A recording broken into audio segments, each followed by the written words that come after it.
that encapsulated, in hindsight, what our trip turned out to be.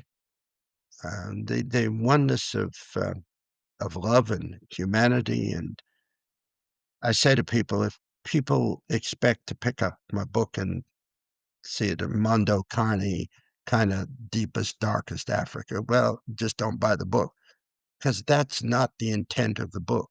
The intent of the book is never give up on your dreams. Welcome home to You Are the Compass with producer and host Jesse Clayton.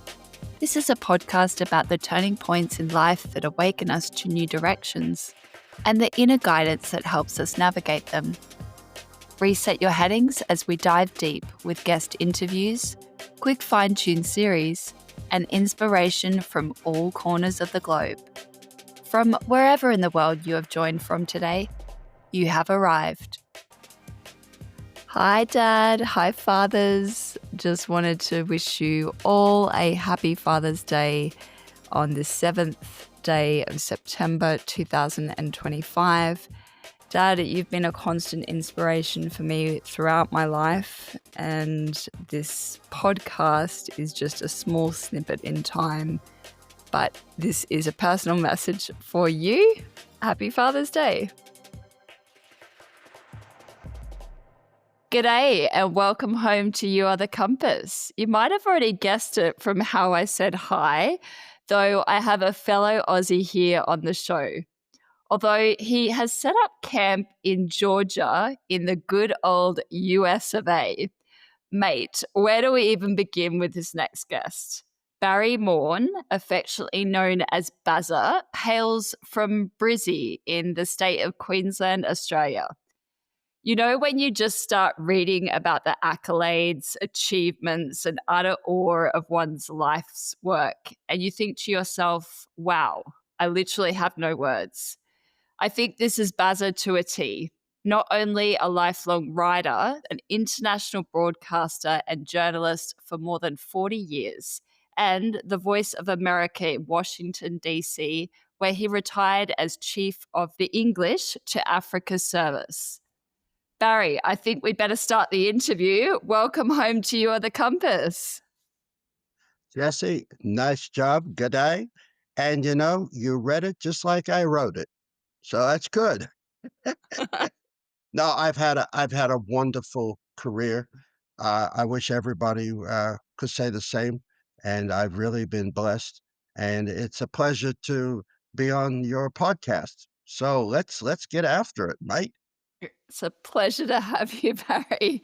Now, in terms of coordinates, I want to go everywhere. So if we can journey first with your career, you are originally from the land of Oz. Is that right? Yes, yes. Born in the Mater Hospital in Brizzy, and just after the bombing of Pearl Harbor. So that shows you how old I am. Anyway, I grew up in what was then considered pretty much the outback, the suburb of Tarragindi, and that's now part of Brizzy as it sprawls all over.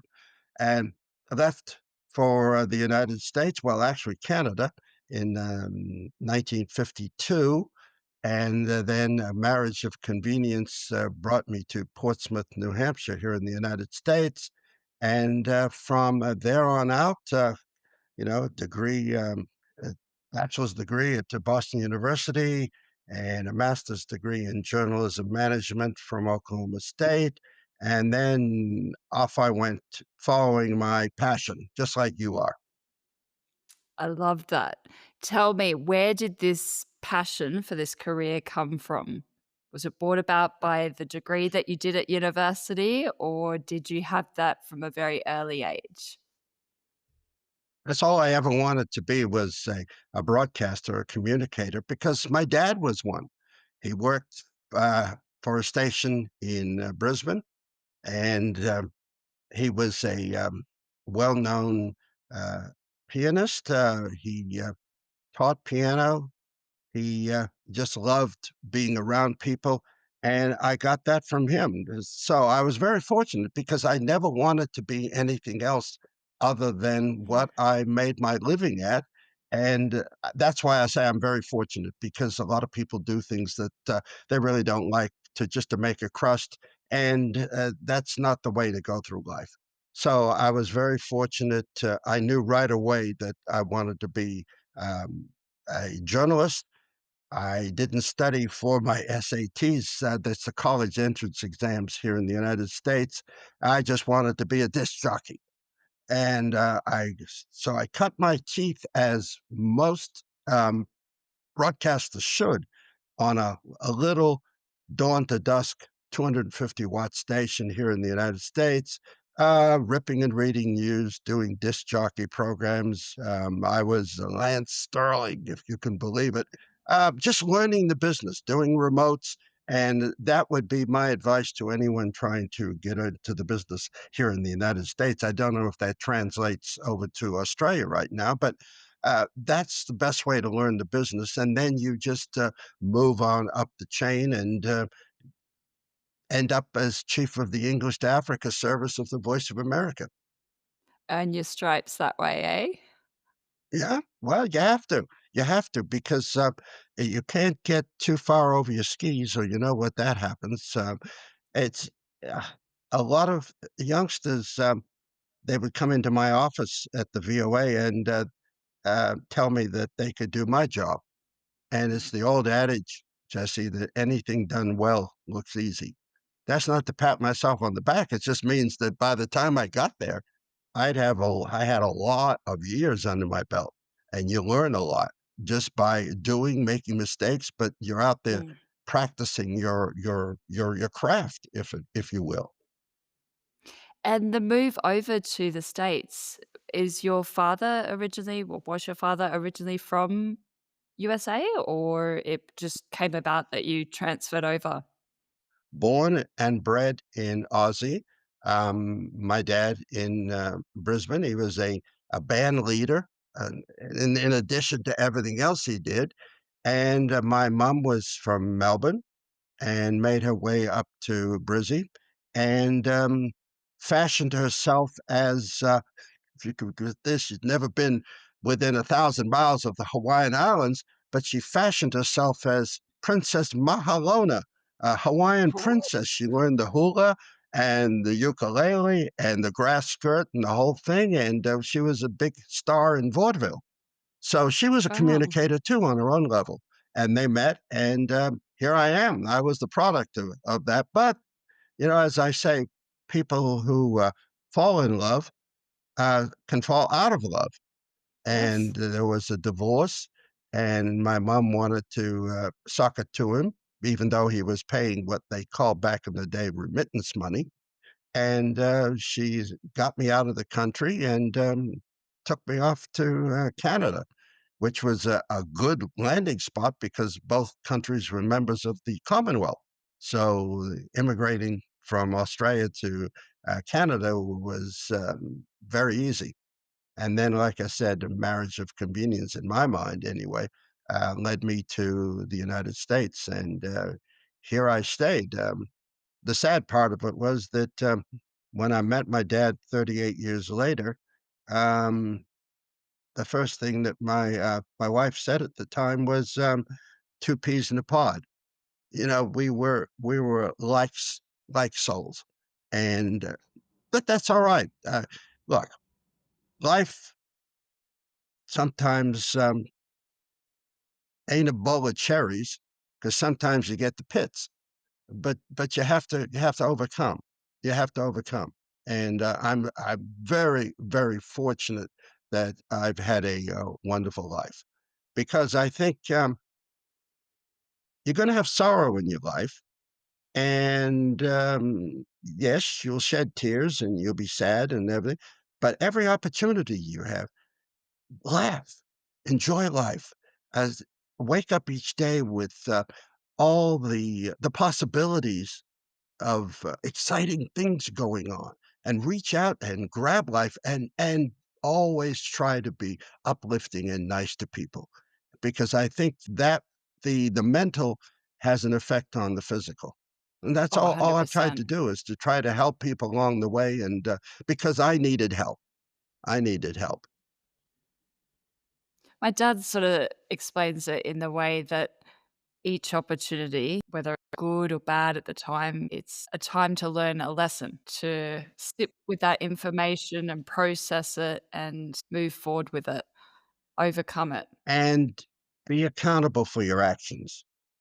And don't always, well, they didn't love me because I'm white or I'm black or I've got blonde hair or I have no hair or whatever.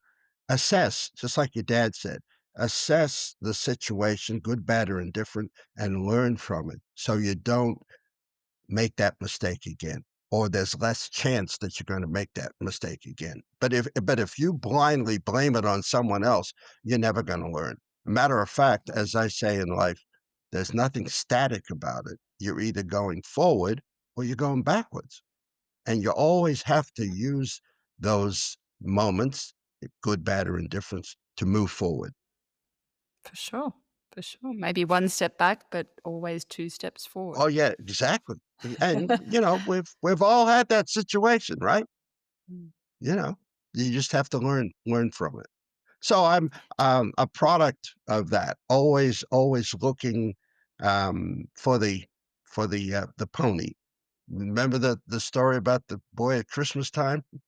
And they Yes. gave him a whole pile of dung, and he's happy because he's running around. And says, "Well, look, dung's here, so the pony's got to be nearby." You know, that's a good That's a good attitude, analogy. right? It's a good analogy. Tell me, Barry, bit of a side angle question. What happens if we say yes to adventure? What what does that mean for you?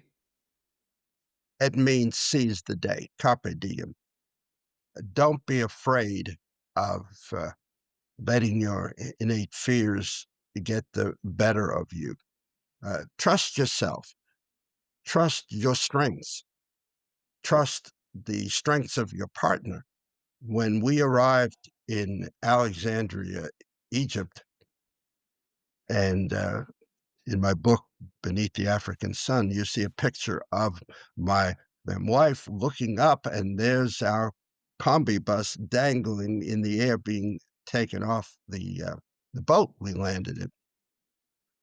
And it was early in the day, but by the time we got through all the paperwork, the carnet de passage, which allows you to import a car, but the authorities reserve the right to hang on to that until you pay all the duties, and if you sell it.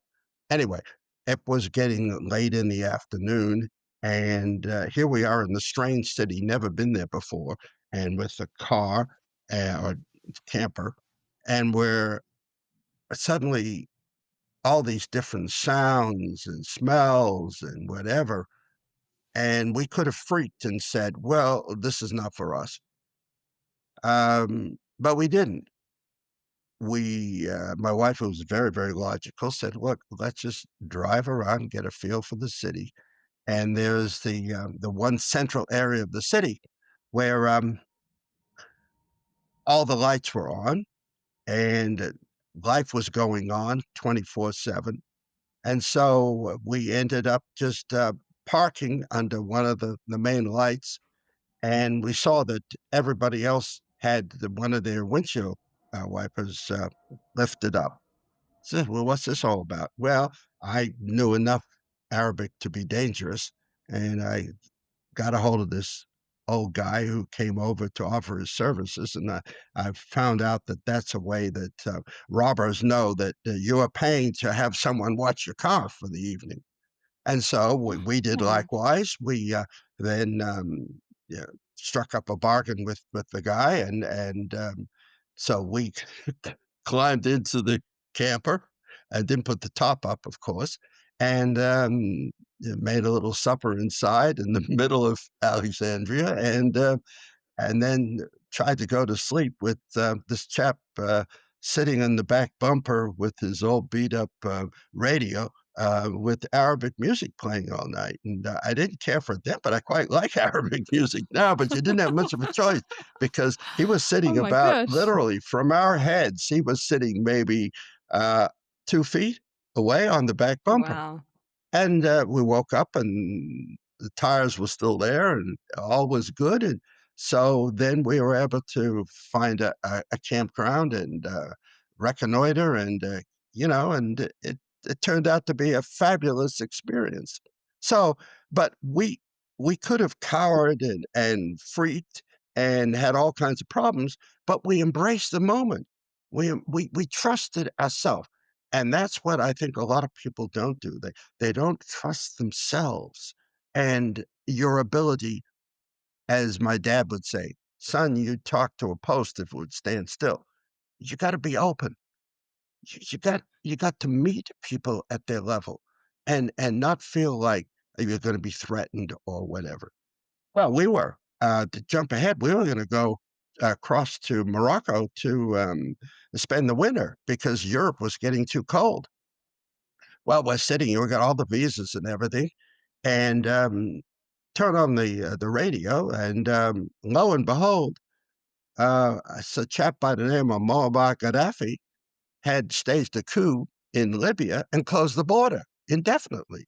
So what to do? Because you ain't getting to Morocco from Egypt without going through Libya, Algeria, Tunisia, whatever, and then into Morocco. So we had to pivot and not freak and say, well, we're going to go back to Europe because this is all different for us. And so that's the long answer to your short question, but that's how we got started. Our trip uh, ultimately to Cape Agulhas, South Africa, the southernmost tip of the continent, was a trip of serendipity, Mm. meeting I people love that who word. helped us, you know, and if I could find an alliteration for a trip that would be start with an S, but it really was a journey of serendipity. And when one door seemingly closed, another one opened, but we were ready not to turn around and give up, but just to continue to forge forward and overcome. And I think that's what the book is intended to do subliminally is just to tell people, just don't give up so easily. Forge ahead and make friends or acquaintances, whatever, because you'll learn from it and life will be much richer for you. 100%. And do you think that you've always had that, even growing up? Were there certain circumstances in life where you just said yes to, you weren't sure what was gonna happen? Or was there one pivotal moment in your life where you're like, "No, this is I need to do things differently now. This has happened, that's happened. It's changed my perspective on how I view things." I lauded my dad, uh, but now I must throw kudos my mom. Here is a woman who overcame her circumstances, grew up during the Depression, um, was taken out of school in the third grade to go work in a shoe factory to support her nine brothers who were going to be educated. Overcame that to become a champion long distance swimmer on the Barra and the Yarra rivers in Melbourne. And throughout her life, uh, she would not be denied. She was in the Caulfield. You're too young to remember, but if you look in the history books, the Caulfield rail crash in a suburb of Melbourne, and she was the only one who survived in her Oh, wow. cabin. So she overcame, and she did that all her life, and she inculcated that in me, that, you can never give up, and she ended up, living to a ripe old age of 94, during which time she owned, several properties on the Gold Coast, buying those properties when there was nothing but mangrove swamps down there. I know you know the history of the Gold Coast. but she had what we Aussies, I say we Aussies, she had what we call nous. You know what nous is? Yes. Nous Yes. is just having that innate ability to see things not as they are, but what they will be. But being afraid, not being afraid to step out on a limb. Just a quick story. We went down to the Gold Coast through dusty roads, mangrove swamps, and whatever. And we came to this one little realtor, and they used to have the prices out on a blackboard standing by the side of the road, and it had Fisherman's Shack. I think it was like 1,000 quid at the time. Anyway, um, so we said, "Hey, that's for me." And I'm kind of looking at here's someone who's got 2 degrees and he thinks he's a big shot, right? And she says, "Come on, let's take a squeeze." So down we go, and I said, "You kidding me?" She says, "Oh no, no, no, no." He says, "Look, this is going to be right in the heart of the Gold Coast." Looking at the mangrove swamp, she says, "Look, they're going to drain all of that. They're going to build canals. They're going to have multi-million-dollar homes there, big yachts tied up in front, Mm. pointing in the other direction. She says, there's going to be a huge shopping mall there. And you know what? I have found out already that right contiguous to this property, there's going to be a 365-acre wildlife preserve, and it's going to be run by the World Wildlife Federation. So you want to go halvesies with me?" Well, I was too smart. No, no, no, no. She bought that. I'm going to buy the next property and I'm going to build my house on that. And then before you know it, that all came true. And there she was sitting right in the middle of Yeah. it. So, so I learned to have curiosity, Mm. but a no quit attitude and always see the possibilities where maybe other people can't. I don't know. You've probably been to the Gold Coast. There's a place called Hope Island where now they have Yeah. golf courses and the whole thing. And she came to me one day and she said, "Oh, I'm getting too old for this. Oh, they want me to buy 300 acres over there, and I can get it for pennies on the acre." I said, "I'm just too old for that." So she didn't do it. But No. but she had another place, and I'll name another name that you'd know, Caloundra, Oh, okay? yeah. Very popular. Caloundra. Caloundra was not doing so well then because of the, undertow in the beach. They solved that with the engineering and whatever, but at the time, she bought 5 acres of oceanfront property, and she got over to the United States, still owning it, and her then husband browbeat her into saying, it's too much trouble trying to take care of this. It was undeveloped. And so, you know what she did? She gave it to the Caloundra City Council, gave it to them.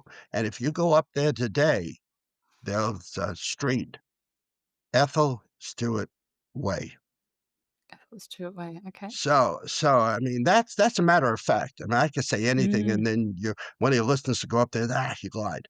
That's fact. But this is the type of woman she was, and I got good advice, lifestyles from both my parents.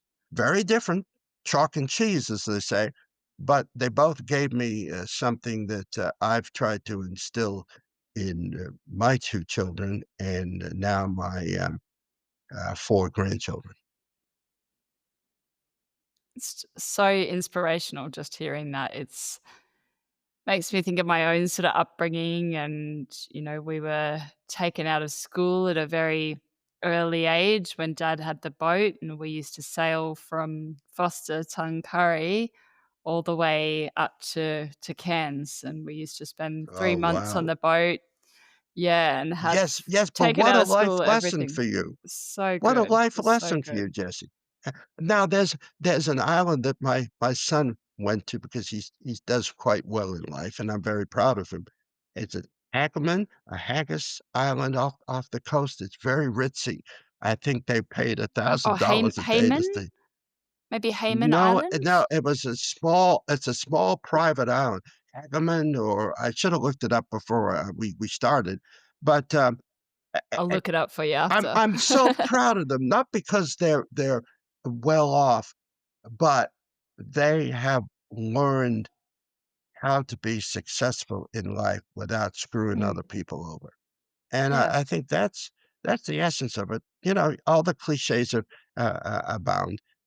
What goes around comes around, and, you know, karma is hell. Uh, but it's all true that, eventually, if you treat people terribly, then it's gonna come back to you. And, pivoting back to Africa, the Mm, thing I love about the Africans, by and large, people, the salt and earth of the people, is, they'll give you half of what they don't have.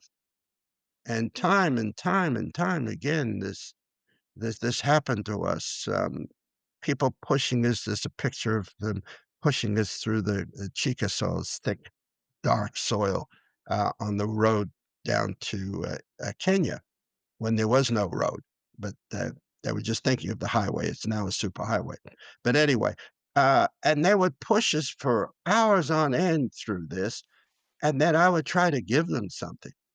"Oh, no, no, no, no." You know, they were just happy to do it, you know, and that's these were people who, were very, very poor, mm. and they could have used something.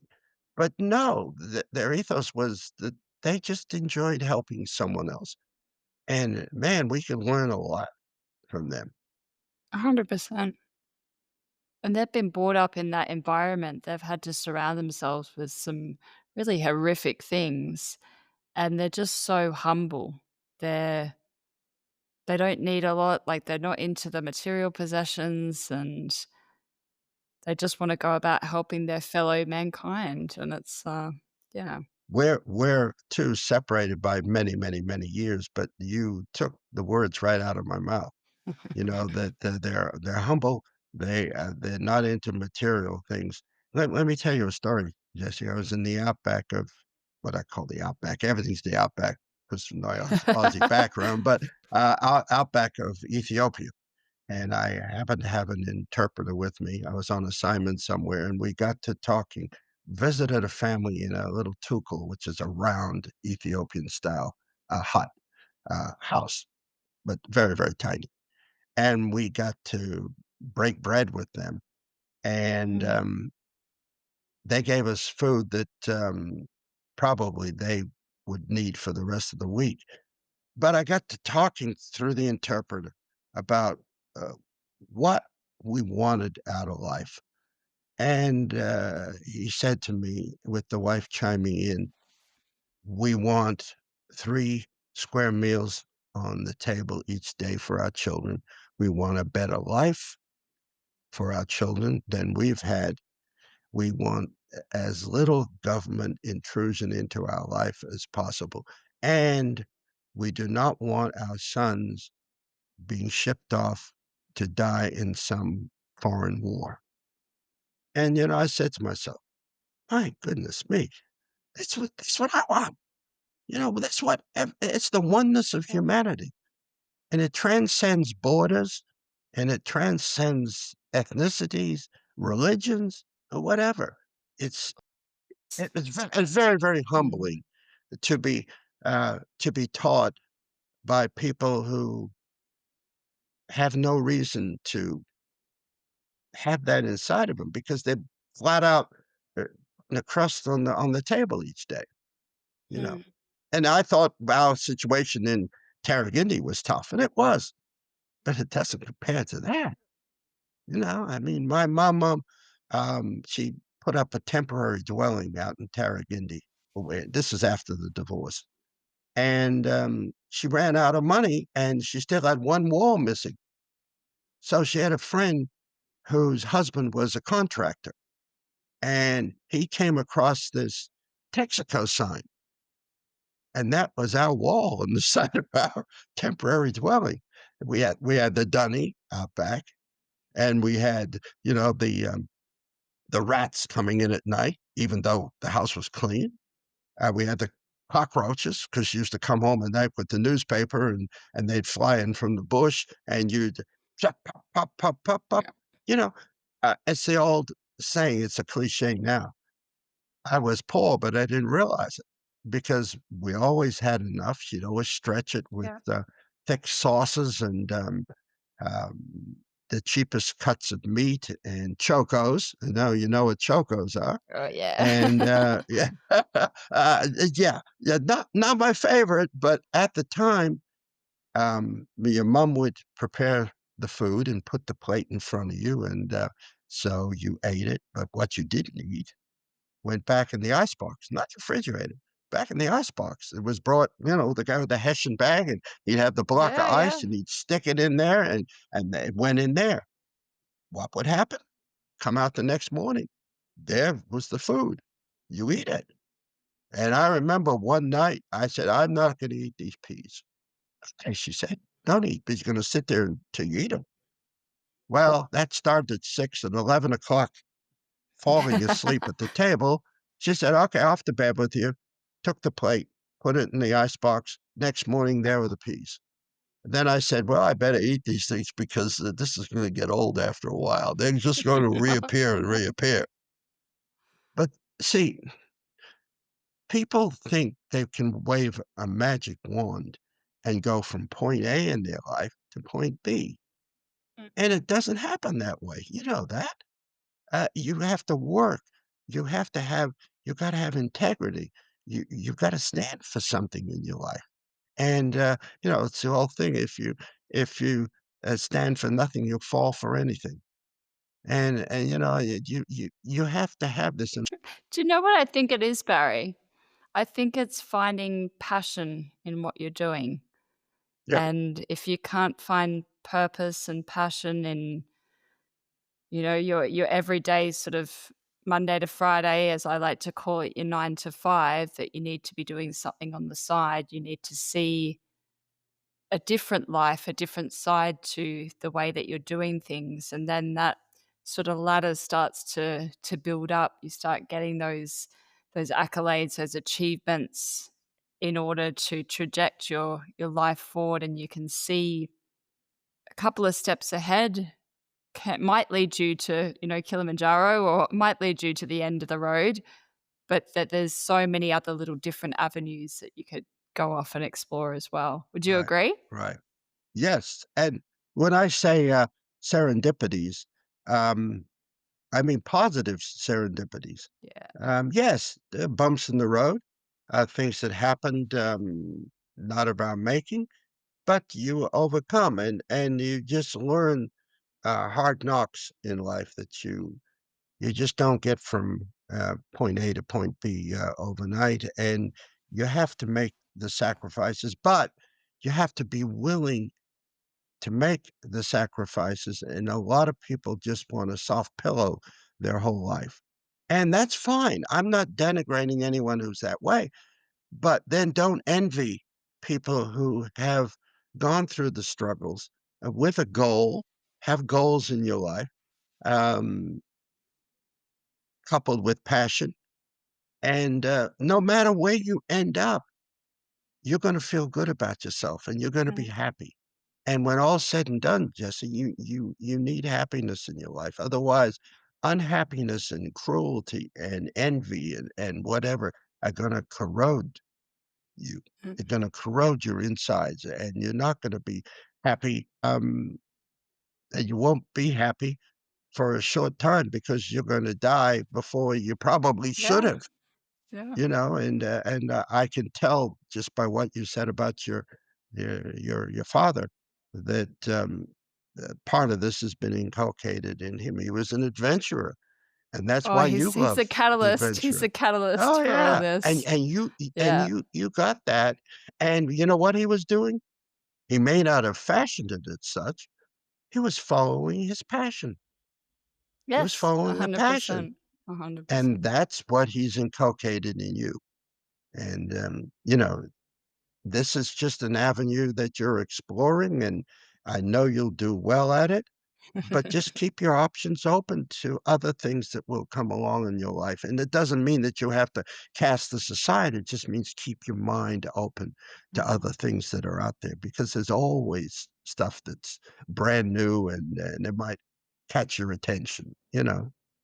You know, we were talking about it just before, that you like getting up or staying up rather late into the night writing. I was doing this podcast editing to early hours of this morning, and the time just passes. It's like no time is gone. Exactly. You forget to eat, you forget to sleep because you're just so focused and Mhm. fixated on what you're doing. Do you think that that's the one piece of advice that you got given when you were starting out in your career? Just find something to be passionate about. Doesn't have to be everything. It doesn't have to be the whole role of the job. Just find one little facet of it to work at each day, to hone your craft, to listen. What would that one bit of advice be if you could pass that on? Be curious, as someone Ted Lasso said recently, and I love that scene about the darts. And, have you seen the Ted Lasso series? I If you have seen haven't, it, it's but what's the okay. darts? Tell me the Well, darts. that is he was brought over to fail at being a manager of a premier football team, Richmond. Mhm, And the reason he was brought over to fail is because, um, this had been the favorite team of her, the owner, female, who had just divorced the chap by the name of Rupert, and he had bought another team, and so, as to stick it to him, she wanted Ted Lasso to come in, not knowing football from, whatever, to fail and to rub his nose in it. Well, anyway, the scene shifts, and they're in a pub, and, Rupert considered himself an aficionado of darts, and, so it came down to and I'm not big on darts, but he needed some astronomical score the last 3 throws, okay? And so, everybody's saying, "Ooh, this Yankee's not gonna be able to make it." And we're not talking nationalities here, we're talking individuals. He could have been Lithuanian or that didn't matter. But anyway, so, Ted Lasso turning to Rupert, and he says, Ted, you gotta be curious." I said, "Well, what do you mean?" Rupert said, "What do you mean?"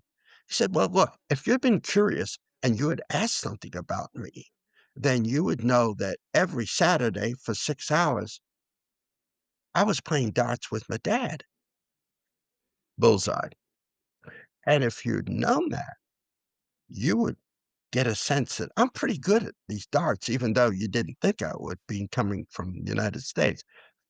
Bullseye. And then, of course, all the people who were watching, mhm.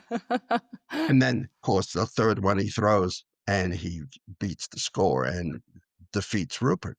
But see, I got a lot from that. Be curious in life.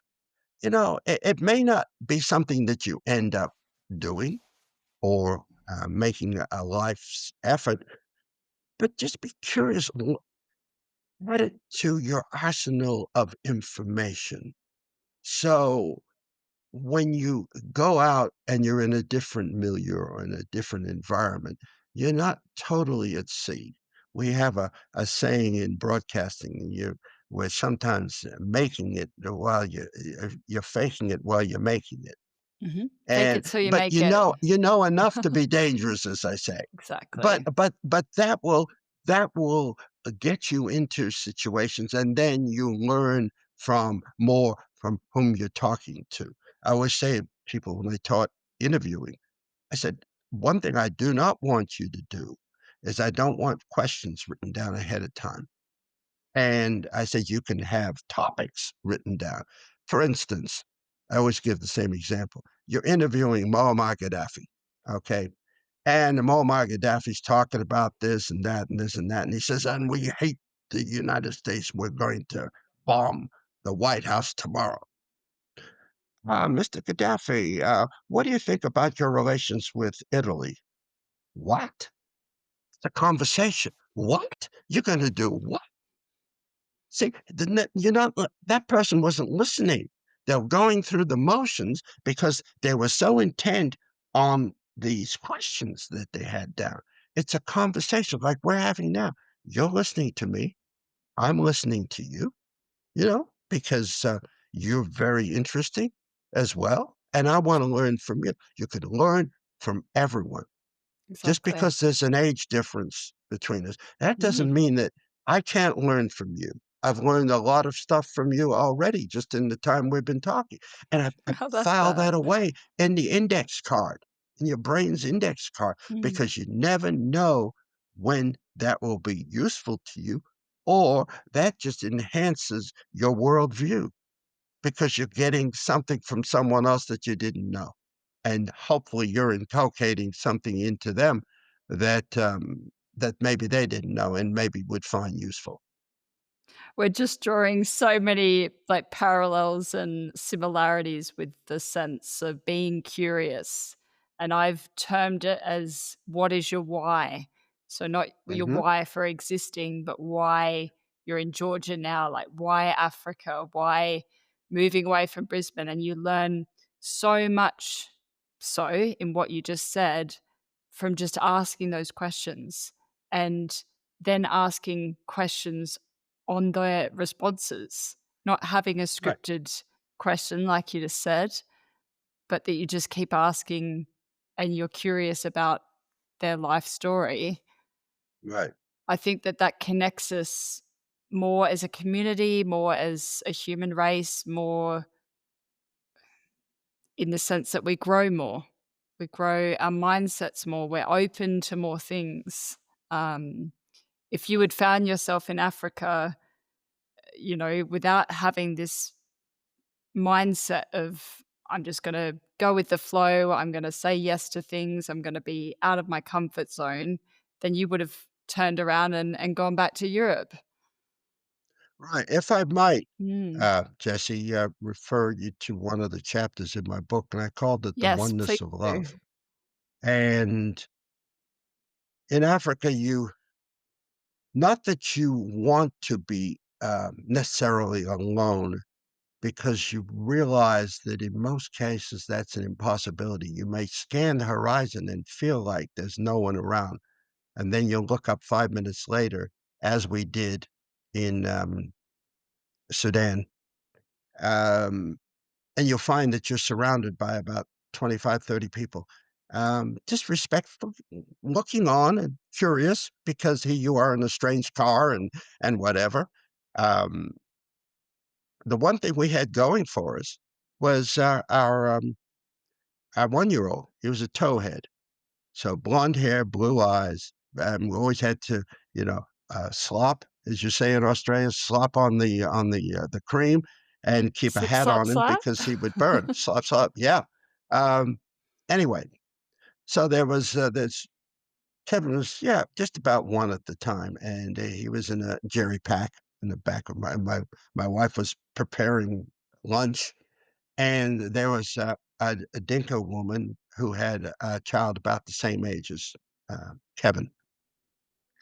And, as you know, as they're Nilotic people and quite dark in complexion. She was fascinated, even from afar, by Kevin. Probably, and I'm not saying never saw or something, but she was still Yeah. fascinated Yep. because we were different. Okay. Well, she overcame her fear, but just her unwillingness to get close to us. Mm. And then she just kept coming forward, closer and closer and closer. And one thing about Kevin, he never seemed to be afraid of situations, maybe because he was one, whatever. But Suzanne, my then wife, was the same way. She was very open to people, and they both sensed that there was no harm coming their way as this woman drew closer and closer and closer, and they got standing side by side, and she reached out so lovingly with her hand, and she just touched Kevin's cheek, and it touched his hair, and it was like he was her child.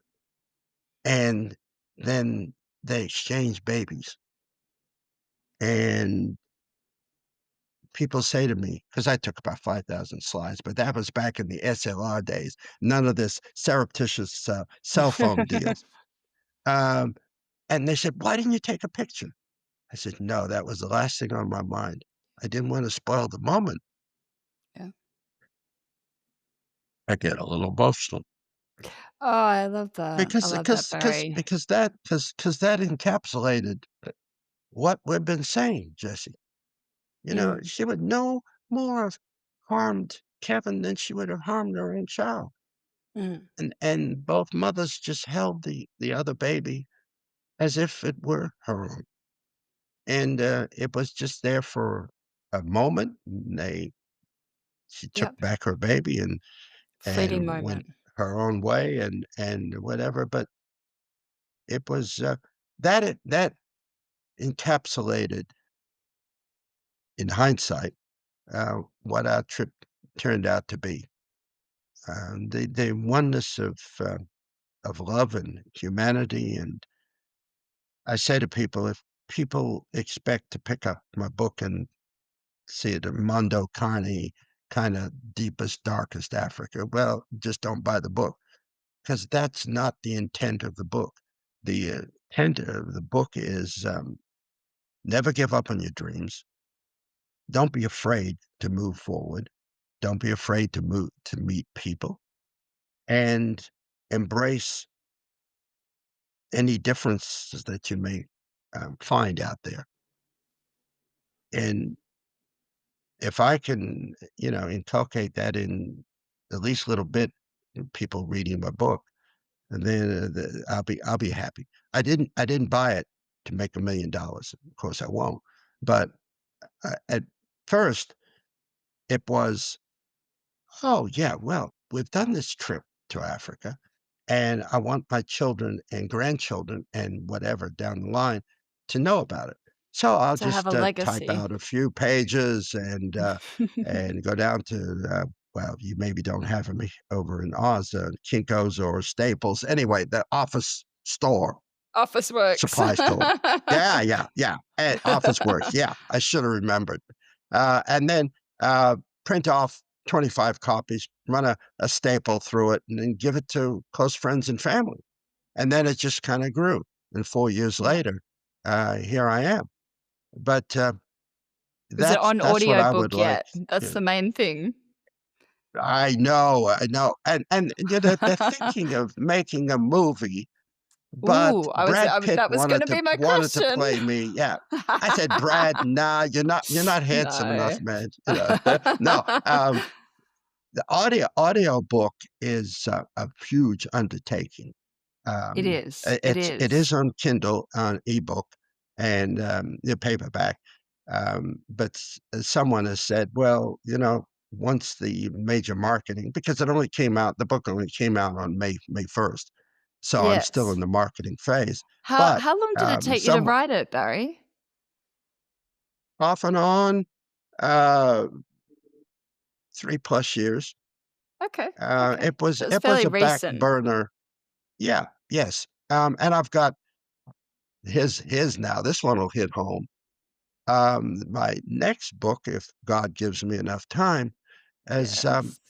my then wife and I circumnavigated Oz in a camper, in a motorhome, and so, Ooh. oh, yeah, so I've got all the chapters written. I've got all the Well, chapters we're written gonna because I have to wrote them have at an the time. exclusive podcast with you on But it. You anyway, can narrate look, something. look, and that brings up another point. Always have the next project. Yeah. I mean, look, not a doomsayer, but at almost 84, I got, and that's a good innings, right? It's a good innings. Yeah. I'm a real cricket fan. I'm a good innings. And Time I does don't not know how many more promise. years I've got, but I always have projects. I've got an Mm. anthology of poetry that I'm working on, and I've got that book. And then if God spares me that long, I'm going to have something else.